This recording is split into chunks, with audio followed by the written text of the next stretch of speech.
Kamu harus banyak menimba ilmu dari para alim ulama yang lain agar lebih luas pengetahuanmu. Maka kaum perempuan juga harus pintar. Sopo sing wani ngawai kiblat? Sopo meneh nek ora dahlan. Yaya nyaram.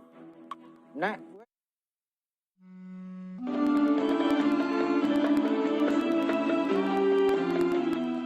Pendiri dua ormas keagamaan besar di Indonesia yakni NU dan Muhammadiyah juga sempat mempelajari agama saat sedang melaksanakan ibadah haji. Kiai Haji Ahmad Dahlan dan Kiai Haji Hashim Asy'ari belajar dengan guru yang sama saat berada di Makkahal Mukarramah. Dalam buku Sabtu Abad Muhammadiyah diterangkan, Kiai Haji Ahmad Dahlan lahir di Kampung Kauman, Yogyakarta 1868 dengan nama Muhammad Darwis. Muhammad Darwis yang sudah tumbuh dewasa terus belajar ilmu agama maupun ilmu lain dari guru-guru yang lain, termasuk ulama di Arab Saudi ketika ia sedang menunaikan ibadah haji.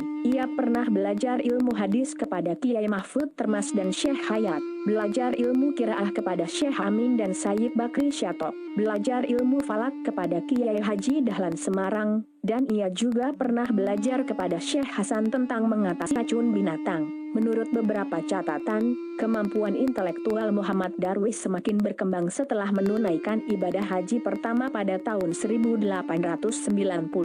Beberapa bulan setelah perkawinannya dengan Siti Walidah pada tahun 1889, pemikiran baru yang ia pelajari selama bermukim di Makkah kurang lebih 8 bulan, telah membuka cakrawala baru dalam diri Muhammad Darwis yang telah berganti nama menjadi Ahmad Dahlan. Pada 1903, Ahmad Dahlan menunaikan ibadah haji kedua dan bermukim di Makkah selama hampir 2 tahun. Kesempatan ini digunakan Ahmad Dahlan untuk belajar ilmu agama Islam, baik dari para guru ketika ia menunaikan ibadah haji pertama maupun dari guru-guru yang lain. Ia belajar fikih kepada Syekh Saleh Bafadol, Syekh Said Yamani, dan Syekh Said Babushil. Selain itu, selama bermukim di Makkah, Ahmad Dahlan secara reguler mengadakan hubungan dan membicarakan berbagai masalah sosial keagamaan, termasuk masalah yang terjadi di Indonesia, dengan para ulama Indonesia yang telah lama bermukim di Arab Saudi, seperti Syekh Ahmad Khotib Minangkabau,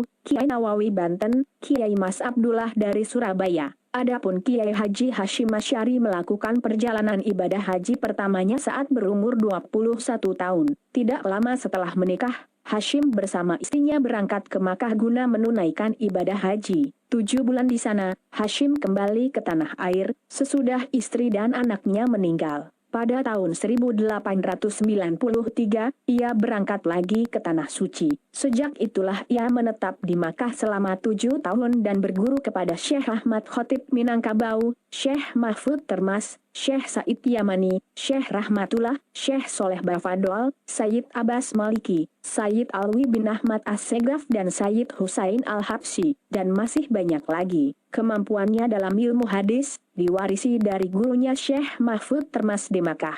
Selama 7 tahun Hashim berguru kepada Syekh ternama asal Pacitan Jawa Timur itu. Di samping Syekh Mahfud, Hashim juga menimba ilmu kepada Syekh Ahmad Khotib Minangkabau. Kepada 2 guru besar itu pula lah Kiai Ahmad Dahlan, pendiri Muhammadiyah berguru. Jadi, antara Kiai Haji Hashim Asy'ari dan Kiai Haji Ahmad Dahlan sebenarnya tunggal guru. Yang perlu ditekankan, saat Hashim belajar di Makkah, Muhammad Abduh sedang giat-giatnya melancarkan gerakan pembaruan pemikiran Islam. Wallahu a'lam bishawab.